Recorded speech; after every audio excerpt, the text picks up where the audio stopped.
This is SSN. Story Studio Network.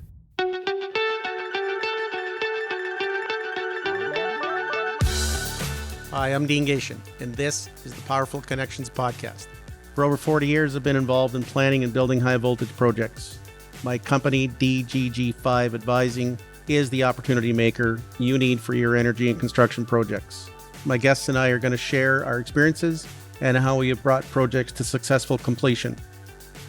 We are going to talk today about the world going electric. There are so many issues, and we could talk about all the exciting things happening in developing design and projects. We want to focus in this episode on the procurement part of the industry. We need to talk about the new normal for the status of the electrical grid supply chain. We have a treat today. We have two guests. This is a big discussion, so we needed three of us.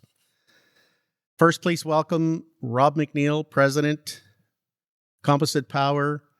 I have known Rob about 20 years through his development, working as an engineer at Hydro Ottawa, then moving into various technical sales roles, working for RS Poles, HD Supply, and then Composite Power. September 2022, was named the president of Composite Power. Rob, please introduce yourself. Yeah, thanks, Dean. It's crazy. It's been about 20 years since we've known each other. I can remember going back into your office in about 2006, working with RS, when your company was one of the first ones to put our FRP poles into a transmission line in Canada. So I was working in a technical sales support role at that time. So definitely go a long way back. As you mentioned in kind of the overview of my resume, I've worked in a number of different technical sales roles. So I've worked with a utility, with a manufacturer, with a distributor, and now an electrical sales agency. I like to think that these experiences make me and my business partners too a good technical engineering supply chain matchmaker. What Composite Power, what we really do is we're really good at identifying companies that have the right mix of capabilities to supply electrical equipment to the Canadian utility market. That's a little bit about me and when I'm not working. I'm chasing two kids, 13 and 10, who are both in competitive sports, putting lots of miles on my truck these days. Those are the important things these days. We also want you to please welcome Alexi, CEO of Northern Transformers. Alexi was appointed CEO in 2016, has been involved in manufacturing and transformers for the better part of 30 years. So Alexi, please introduce yourself. Yeah, thanks. Thanks, Dean. No, it's Miecznikowski. Born and raised here in Ontario. Grew up. Actually, a lot of my family's from the Niagara area. So we always were thinking about those giant generation units on the Niagara River there. And so I guess I had a fascination as a kid with the whole power system. Ended up also in engineering, had a career in manufacturing and really in the global industry, working in many countries, not in the power industry originally. And after 20 years of that, I came back to manufacturing in Ontario when I joined Northern Transformer as the CEO. So that was 2016. And so I've really spent the last 8 years, building a team and a facility here that designs and builds power transformers in Ontario. We're in Maple, just north of the city of Toronto. And it's been quite a ride. We were 40 people when we started. We're 140 now. With hindsight, looks like we had a crystal ball, but it sure didn't feel that way at the time, I can tell you that. We're delighted with, the fact that this is really booming now. On a personal side, I've got 3 kids. They grew up real quick, so 2 are in college, and the baby's now in grade 10. You think about your kids and their future employment, and you think, wow, what a great industry this is. So you encourage them, but I think it's still invisible for a lot of young people. And I sit on the board of the ElectroFed, which is the Association of Manufacturers and Distributors for the Canadian electrical industry. And one of the key themes that we work on is how to get young people to be aware of this industry, to understand what a great industry it is in terms of opportunity, for their career and stability and growth. And so that's really important. Thanks very much. We've always talked about if your parent is a doctor or nurse or police officer or fireman, everybody knows about it. But when your father or mother is a engineer or a line worker or utility worker, they're going, what? What's that? So we are very modest in our industry, and we need to be more boisterous about what's there and the opportunities, because we lead a lot of the things that are going on, and it's going to be very exciting for things to happen here. So Rob, tell us a little bit about Composite Power and some of the things that you're doing. Composite Power is a company that I own in conjunction with a number of business partners. And we're all technical sales professionals that either have engineering degrees or some type of equivalent industry experience. When we really work on the supply of equipment into distribution, transmission, and substation applications. Our team supplies sales and marketing services to different manufacturers and consultative selling support to different end users. Right now, we've got 22 people located across Canada. And as you know, this industry is growing. We hope to be 25 by the end of next year. To give you an example of the services that we provide, we actually work for Northern Transformer. They're one of the clients of ours. So we provide sales and marketing support for Northern from Quebec to BC, in the Atlantic provinces and up north in the territories as well. In addition to that, we built a portfolio of industry-leading factories we work with. Most are in Canada or the US, but some are in Europe or other countries overseas. And we sell everything from hardware to insulators to steel poles, conductor, optical ground wires, circuit breakers, and of course, power transformers. Composite Power, we've also got a partnership with Nipissing First Nation, which we'll talk about a little bit further later on in the podcast. But I sit on the board of Bising Power, which is the partnership we own with Nipissing First Nation. Thanks, Rob. Alexi, give us a little brief on Northern Transformers and who they are. Northern was founded in 1981 by three veterans of the transformer industry. Bill Kemp, who was with GE and was a commercial lead there. And then Doug Hazelton and Eric Borgenstein, who were the senior technical engineers in the company. And they saw an opportunity at that time. You know, Ontario had some major power transformer manufacturers at the time, and they were focused, let's say, on the big fish. And they saw an opportunity to service the 44 kV and below, particularly commercial and industrial, and also for the LDCs. And so that was the company. They operated out of a facility not far from where I am now, in Concord. And they had a real practical, value-driven approach, and it was really successful with clients. And I think it was great. They summed it up in their motto, quality you can count on from people you can talk to. And certainly that's something we aspire to today as well. And I think that, you know, the quality you can count on is, of course, always critical. But the people you can talk to, you know, I think sometimes that's a forgotten art these days. And that's something we really focus on our team. So in 2012, Giovanni Marcelli, you know, a very successful entrepreneur, purchased the company. Anyone who's met him will remember him. He's very passionate. He loves to be in the facility first thing in the morning and talking to the people doing the work right in the production floor. Well, he was at his previous company. He was also in the electrical industry, and he heard a professor talk about the shortage of people that were anticipated in this industry because there was such a wave of retirements hitting, and also the antiquated and archaic nature of a lot of the infrastructure. And so that kind of resonated deeply with what he had experienced. And when the opportunity came to buy Northern, he saw that as his vision, right, to fill this opening gap. We set about building a company to restore Ontario to the prominence it enjoyed in design and manufacture power transformers. So immediately after the purchase, you know, we set about finding a new facility. We ended up having to build a custom-built facility to our needs. So on the bright side, it's a state-of-the-art, beautiful facility. And in 2016, we cut the ribbon on it, and that allowed us to build units up to 160 kV.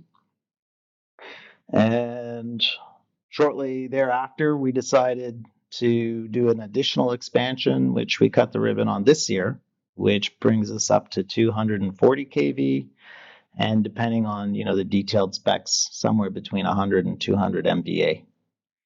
Beautiful. And that's quite a steep ride, but it's been a real pleasure. One of the worries we always had was, could we find the talent? And we've been finding the talent each step of the way. So that's, I guess, in a nutshell. I would add that we're focused on the utility market predominantly, but we also serve, the resource sectors in Canada, mining, oil and gas, pulp and paper, and also renewable energy projects. That's pretty extensive resume in a short time period. Fabulous to hear that. And made in Canada is always a good thing to talk about. Let's talk a little bit about the trend towards electric vehicles is forecasted to be 60% of the vehicles by 2030. Many of the mineral markets say, given the sheer magnitude of the tonnage of lithium and cobalt and raw materials needed for EV batteries, this is unrealistic and it would require about 300 new mines and their supporting refineries to be open and operating before then. The other issue will be the massive demand on the grid to charge vehicles at night when everybody comes home. This will be peak hours and peak rates, so energy management and getting people to manage their charging to do it during the day or early morning will create a whole new other issue. On top of that, the supply chain issues are now just the new normal. This is not COVID anymore. The ability to obtain supplies, manufacture electrical equipment, and deliver is now doubling. The demand-supply issue is huge. The need for raw materials is larger than the ability we have to produce materials. For instance, copper's an item that the demand is 4 million tons larger than the world's ability to supply. So recycling is now a bigger requirement than ever before. So give our listeners some quick opening remarks on demand, manufacturing, delivery, and issues of manufacturing capacities. Rob, give me your opening thoughts. Yeah, for sure, Dean. Really, this has turned into a global issue, and we see it right here on the ground in Canada. And we hear about it from talking with our counterparts in the US. The whole world has woken up and realized that we're way behind on investment in the grid. I can remember thinking back with Composite Power just a couple of years ago. We would get really excited when working across Canada. We would see, one or two big projects. And today we're dealing with first of all of our utility customers have increased their capital spending. Second of all, we're dealing with major grid renewal projects and new generation right across the whole country. We're seeing green hydrogen out east.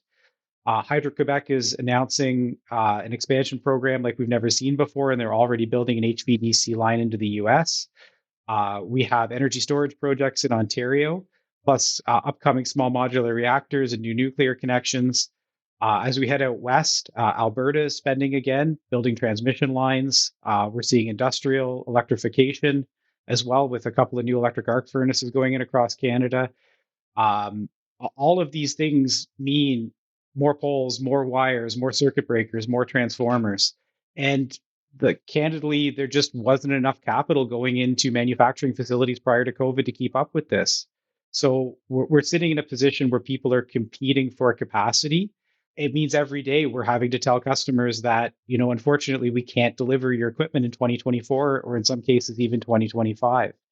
So this is the reality that some of our customers are dealing with. But again, at Composite Power, we're very much looking to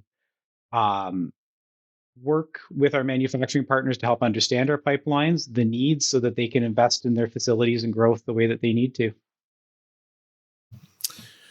So, Alexi, tell us a little bit about how you see these major changes affecting your business and what has to happen.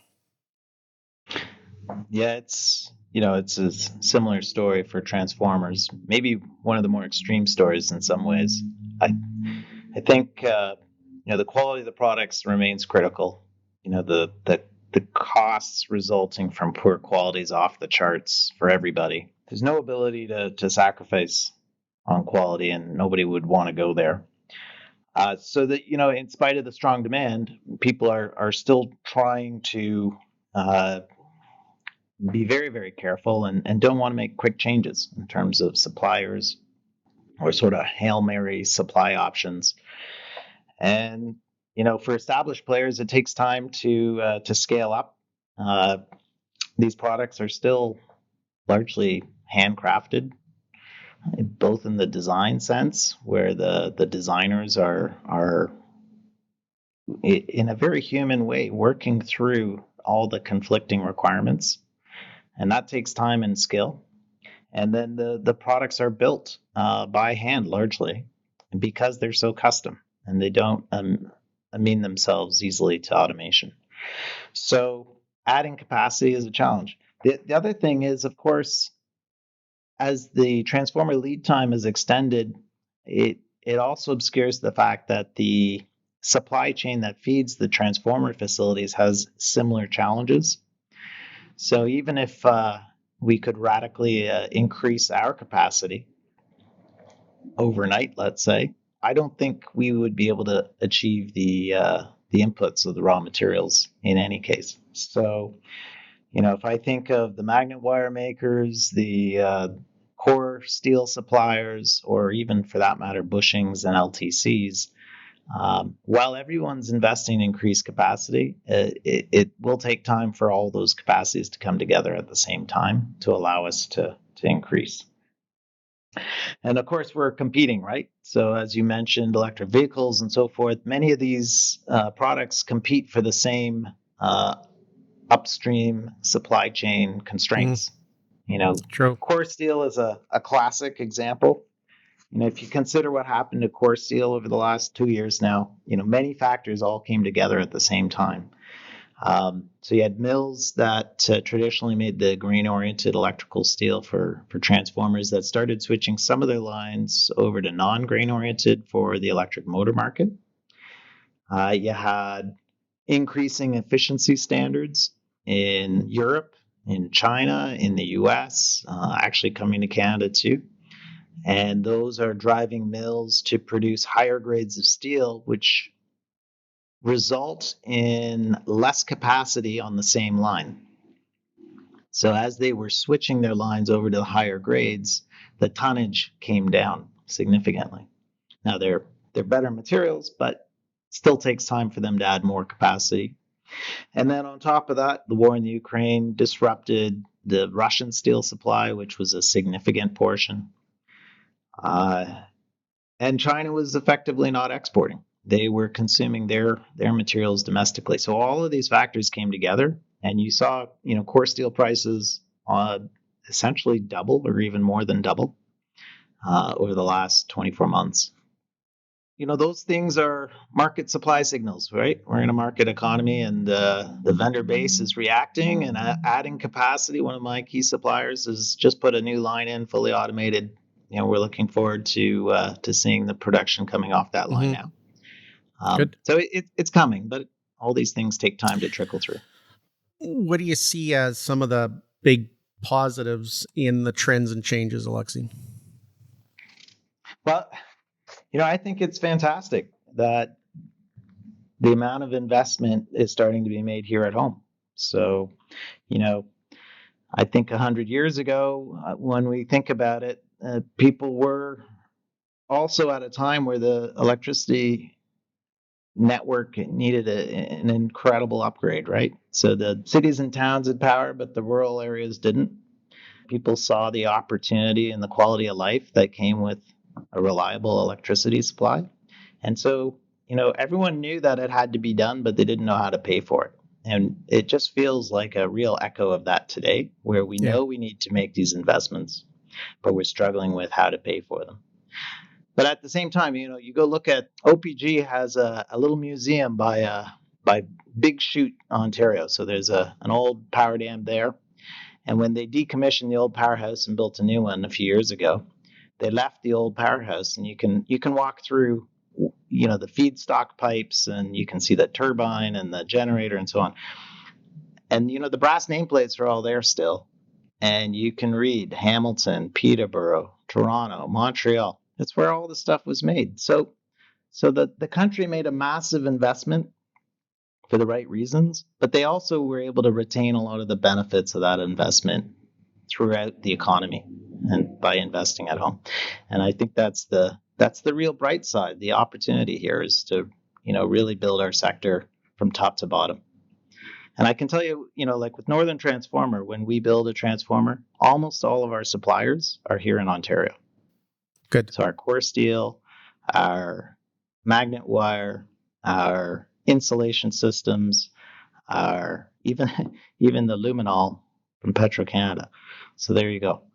We built a small run-of-the-river hydroelectric project in the late 80s, and our generator came from Peterborough, and it was nice to see the manufacturing that was done locally, and we went and watched it get shipped to here and craned in. It was nice to see.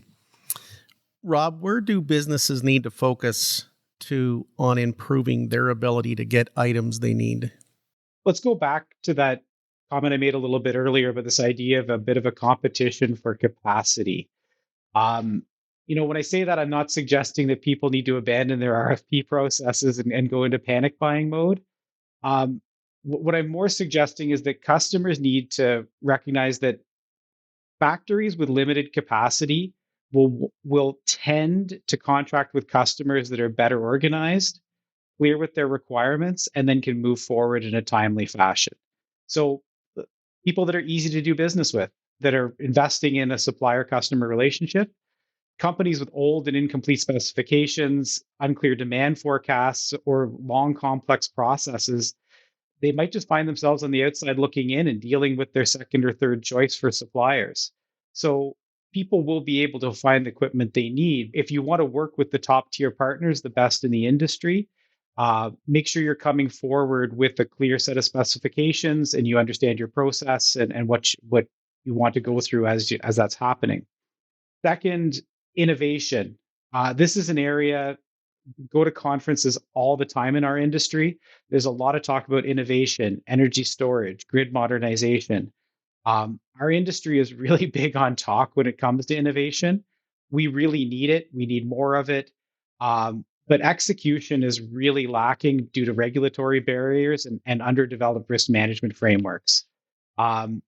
I can see a lot of parties working on this. People are trying to get their head around it and understand it. But if we're going to be able to get the level of investment done, we need to be able to reward innovative suppliers with faster go-to-market and better structured contracts that in the end will help save the entire grid money.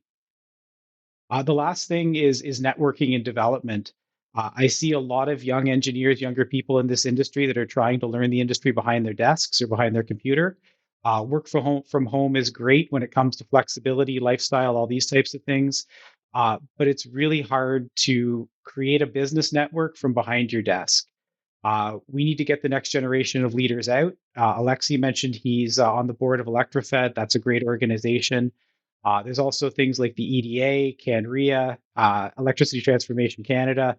There's all kinds of organizations that can help people build their networks. Whether you're looking at buying from a supplier, finding contractors, or even getting information in this industry, I can't underemphasize how valuable it is to get involved. Well, that's what we call powerful connections, right? Yes, sir.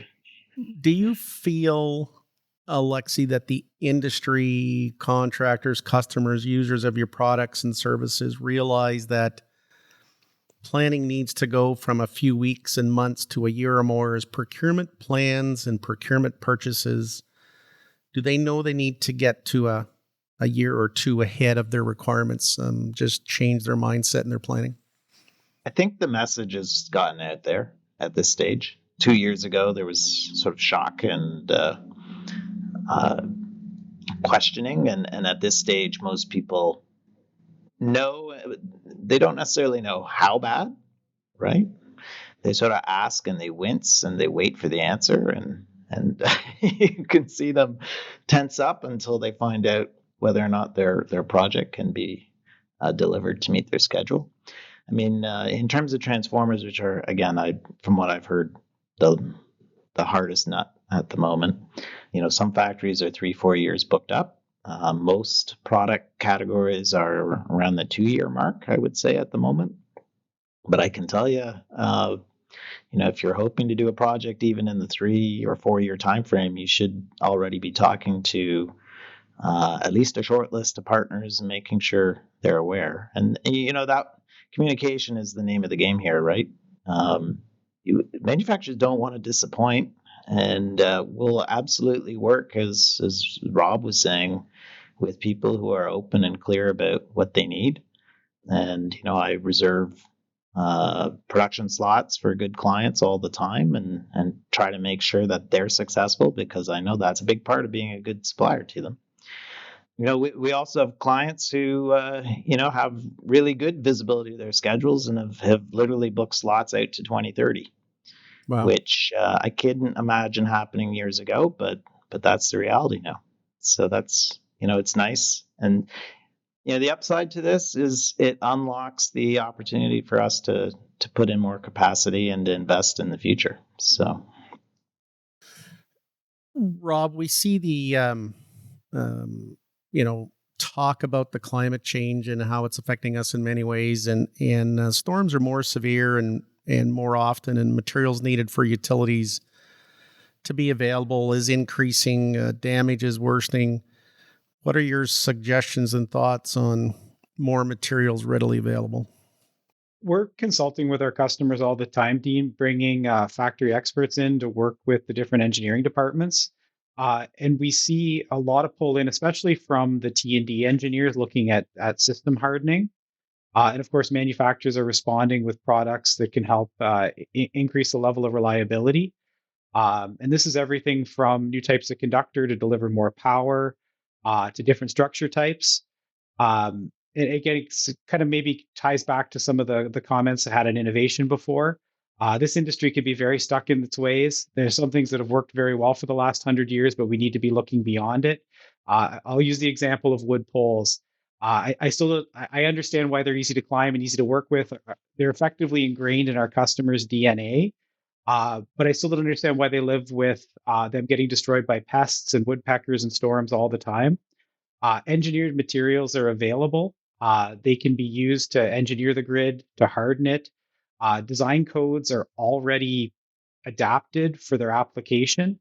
Really, our utility customers need to spend more time looking at some of these new materials, whether it be for structures or other things, and then look at how they're going to adapt their processes and equipment to allow them to work with the things that are going to help them deliver the levels of reliability that they need for the future. Do you think you're seeing more and more toughness then and system evaluation going on? Do you see those standards and specs changing to deal with the more severe weather? Absolutely. We're seeing codes and standards being adapted to things like reliability-based design practices, streamlining of tests in order to make equipment easier to qualify. There's still a ton of work for the industry to do in this front. And again, it goes back to the comments on getting involved. We need engineers, suppliers, the people that know involved in industry working groups, whether that be through the CSA, IEEE, or some of the other networking groups to help solve these problems. There will be regional solutions to things. We have different weather in BC than we have in Ontario, different challenges. But it doesn't mean that, we have to reinvent the wheel for every situation. There's lots of opportunities for people to collaborate, adapt, and learn from each other so that we're not applying maybe the completely unique solution province to province and customer to customer that's kind of been the tradition for the last 40 or 50 years. The state of existing transmission is at or past end of life, and good specifications of 70 years ago have come to be of great value, but we're in a situation for many of the existing transmission lines that they're not only needing replacement, but are being loaded more than ever due to demand. Do you see the effects on systems and the demand for materials and equipment, Alexi? Yeah, I think there's a few ways that sort of appearing for us. One is, common scenarios to try and fit more in the same space. So people ask for 10, 20% more MVA on the same footprint. And, it's not unusual for them to say, I want to use the exact same cables. So, you're not allowed to be any bigger. And when you couple that with, CSA efficiency requirement increases and quieter operation often, it can be quite challenging actually to design something that'll fit all those requirements. But those are good challenges, and they're the kinds that we thrive on. The other thing I see is, utilities using mobile substations to help bridge gaps. It can take a long time to get a new substation permitted, and they'll bring something like that in to help them to get to that point.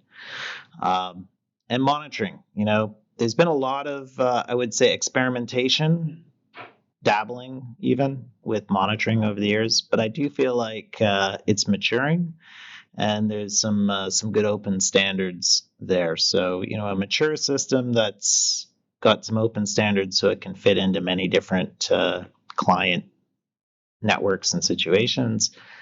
There's a lot of promise there, and actually we'll be announcing something in the new year on that topic. Cool. The demand is far exceeding supply. The demand for copper we've talked about is exceeding world supply. The delivery on transformers increased. Many other items are longer delivery. The days of ordering line materials 4 weeks and cables in 14 weeks is long gone. How do you see the manufacturing industry changing in expansions, and is there more items to do? And, is there access to certain things due to these conflicts and changing views? One wild card, of course, is the conflict in the Ukraine. The sheer amount of capacity that had been removed from the system, but now even more to replace. We don't know what the timeline on that will be, but it's massive. For our industry, a common crunch point is going to be copper. And, it's again, difficult to predict how much more will come on stream as the market signals go out to the mines. But at the same time, how much substitution could happen, right, for all the products that use copper. But at the end of the day, it looks like it'll be one of those pinch points. Those two are major, drivers of what we're going to look at. But in general, the industry is reacting. I mean, it feels like a week doesn't go by without another announcement of a new capacity increase. We're working on our own plans to see how far we can increase our capacity as well. And I'm sure I'm not unique there. Everybody's working on that opportunity. Is there items to talk about in the supply chain issues today, Rob, that have probably happened in the last couple of years? Is there something you want to deal with, talk about, or identify that people need to hear about?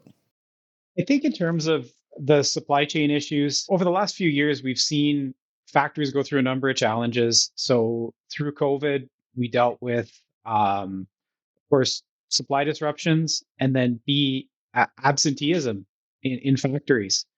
That in some regions that was worse than others. I can say that in the southeastern U.S., where quite a bit of our equipment comes from, they had quite a challenge with absenteeism around COVID-19, and then subsequently being able to attract and retain people at factories coming out of it. Things seem to have stabilized a little bit more at this point. But if you've had that kind of turnover with staff, you also lose some of the tacit knowledge that they've developed around building things. So, in some cases, that's led to more issues with quality control. So things being delayed because of rejections at the factory for quality. I mean, ultimately, factories are still producing quality goods. It's just there are other things that are sometimes disrupting the flow. And it comes back to those relationships and communication. So I know our top suppliers in Composite Power, we work very hard to make sure that communication between the factories and customers is as tight as it can be. We've bolstered our own open order processes to try and help make up for some of those gaps.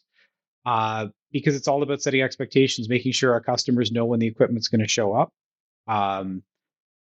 And I think those are the things that on the customer side as well, in the past, if a piece of equipment was delivering in 4 to 6 months, or even less, people could give you a date and it would come plus or minus a week, plus or minus a few days. Mm-hmm. Well, if people are quoting 50 weeks, 100 weeks, um, you know, your piece of equipment is gonna come close to that, but it's not gonna show up on the day that 100 weeks occurred. So there definitely needs to be ongoing communication and management of those Over that expectations time around period. delivery. Yeah. Yeah, absolutely. Yeah. I'm going to jump ahead a little bit. What is the positive things in the future and the great outlook? There's so much happening in the next 10 to 15 years. I just think about the projects I'm involved in right now. They're off the charts. Tell me the major things you see happening in the supplier and manufacturing sectors that, Alexi, are such positive signs for the future and the outlook. Yeah, Dean, it's been really interesting getting this facility up and running. We had this combination of veterans who had been in the industry, and I think we're kind of frustrated because the industry had gotten kind of dormant. So they were really rejuvenated and are rejuvenated, and many of them came out of retirement to help us do this project. And then on the other hand, we have these young, ambitious, bright engineers and people from all walks in the company, working with the veterans together. And it's just such a exciting thing to be part of. It's so much fun. On a personal level, that's the part I look forward to. Just achieving these big projects. In our case, it's in the factory. In your cases, it's out in the field. It's so rewarding. And to have that team of people who had done it in the 70s and 80s still around telling us their wisdom, and then the young crew picking up the ball and running with it, that's the part that really I feel excited about. Yeah, there's technological changes, but let's face it, the power transformer is still very similar to how it was before. Around the edges, we use a lot of advanced computing to help optimize the designs, and the materials have gotten a little better, but fundamentally, it's a very human process to build these. I think that's what makes it a great segment. Thanks. We had fun. It's 20 years ago now when we created a track vehicle manufacturing business, and all the things that have changed recently just in engines and track design and so forth. Rob, Composite Power has already made some great strides in the last 10 years, and one lately being your appointment to president. Congratulations on that. Talk to us about the developments at Composite Power that we need to know about, and what do you see the next 5 years for you and your organization? The next 5 years is absolutely going to be one of growth. We've converted the company into a partnership. We're kind of more like a law firm or an accounting firm. And the way that we retain top talent now is by letting people that we bring on board participate in the decision making of the business and the profitability through the equity ownership. We think that model's been a real good way for us to attract some of the best people in the industry that want to work in a consultative sales capacity. To come and work at Composite Power. We're 22 people today. I think we'll be 25 by the end of next year. We're keeping a finger on the pulse of the way our customers are growing and the way projects are developing. We think there's a strong need for our services, again, because of the demographic changes that we've talked about, the retirements that are happening with our customers. There needs to be a retention of knowledge and a maintenance of the relationships between the manufacturing base and our end user customers, whether they be the engineers or the people that are doing the buying. So we think that our role doing that here on the ground in Canada, using people that are familiar with Canadian standards, Canadian construction practices, and the real needs of the grid is a winning formula.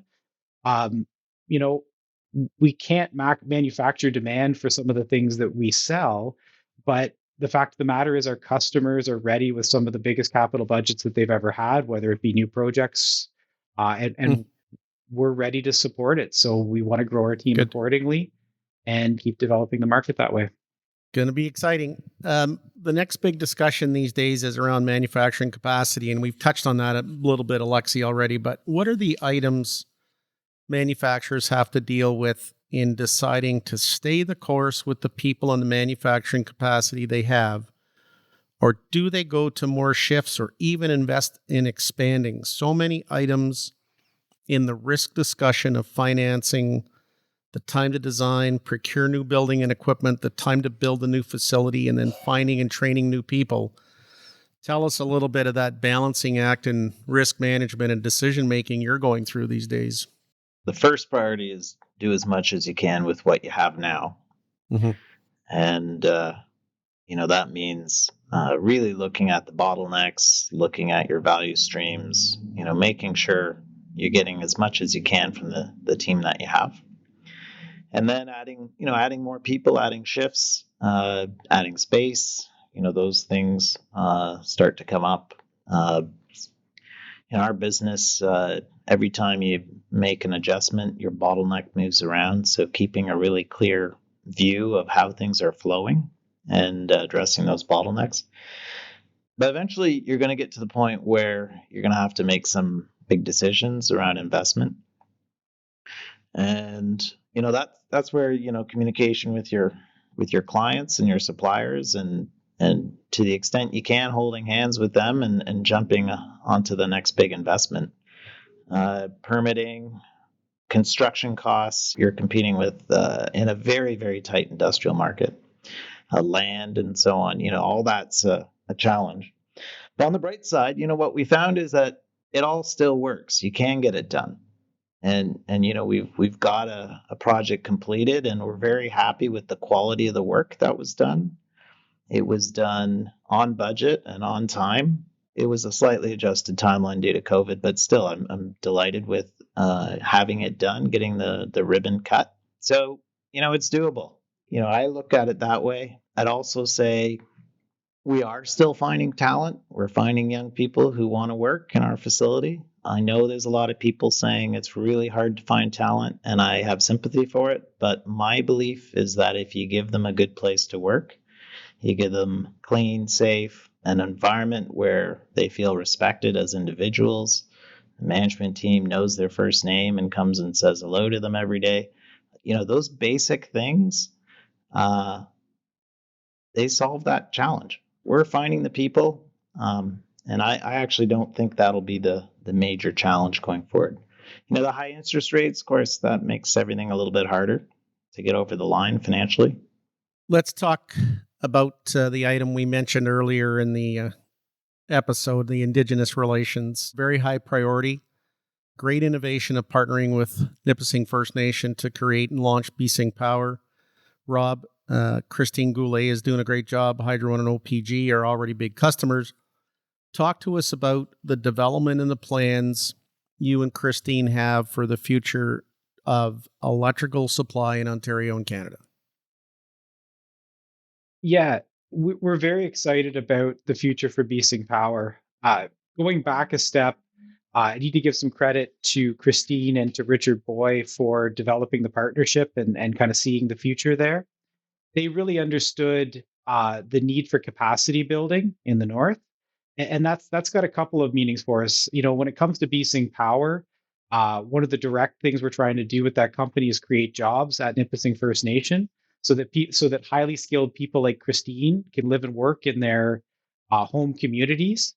But the other part of it is also on the bigger scale, try and go out and buy electrical equipment or services from First Nation businesses today. For large transmission and distribution substations projects, that's not an easy thing to do. So by creating companies like BSync Power that can participate in these large projects through the supply of material and equipment, we're creating companies that can help contribute. We're creating a company that can help contribute to the growth of the grid, and especially the strategic importance that's coming up for Northern Ontario and the engagement of First Nations. There's some very large power projects, mining projects that need to be built across Canada and of course in Ontario. And community engagement and capacity build is an extremely important part of that. The item that people don't understand is the effort required and the interest that's there. And kudos to you. There are definitely always challenges with building a new business, but we found ourselves excellent business partners that are interested in growing a successful business in conjunction with us as a partner. Christine has a high level goal to create 20 jobs by 2025, and we're working on the details of how we do that. Looking into 2024, we're already working on a number of new supplier relationships and new announcements for BeSync Power, and excited for what the next year or so will bring. And I think the Northeast projects are definitely going to keep her busy as they develop over the next few years. We're coming to the end, so Rob, any closing remarks before we finish this off? Just, Dean, I really appreciate the invite to come out here. I keep telling you, I love your enthusiasm for this industry, your creative thinking, and the way you pursue all the different topics and ventures that you've had throughout your career. It's always a pleasure working with you, and thanks again for having me on today. Thanks very much. Alexi, tell us what people need to know in your closing remarks. Well, I think you nailed it when you named this Powerful Connections, Dean. It's almost like you were thinking of the supply chain meeting, but I'm sure it works for your other meetings too. But, certainly the supply chain is exactly that, right? A bunch of powerful connections. And like all of your stakeholders, make sure you're talking to your supply chain partners. Thanks very much. So, Rob and Alexi, thank you for doing this episode of Powerful Connections. You are both shining stars in the industry, and I'm very proud to know you. Powerful Connections means even more today, thinking about all the issues we've covered in this episode. Rob, best of success to you in BeSync Power and Composite Power. Alexi, best of success to you in Northern Transformers. Thank you for tuning in to the Powerful Connections. We spoke to Brendan Fenton last episode. In the next episode, we'll be chatting with Brendan's partner, Nick Gation. Nick is the president of Power North Utility Contractors, Inc. from Whitefish, Ontario. Nick was the future his father and myself saw in our previous business, and that'll be the topic of our episode 12, The Future is Bright. Thank you for joining us today.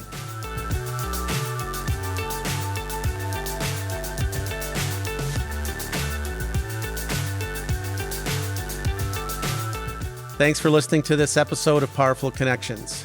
Get in touch with me on my website at dgg5advising.com or find me on LinkedIn at Dean G. Gation. See you on the next episode.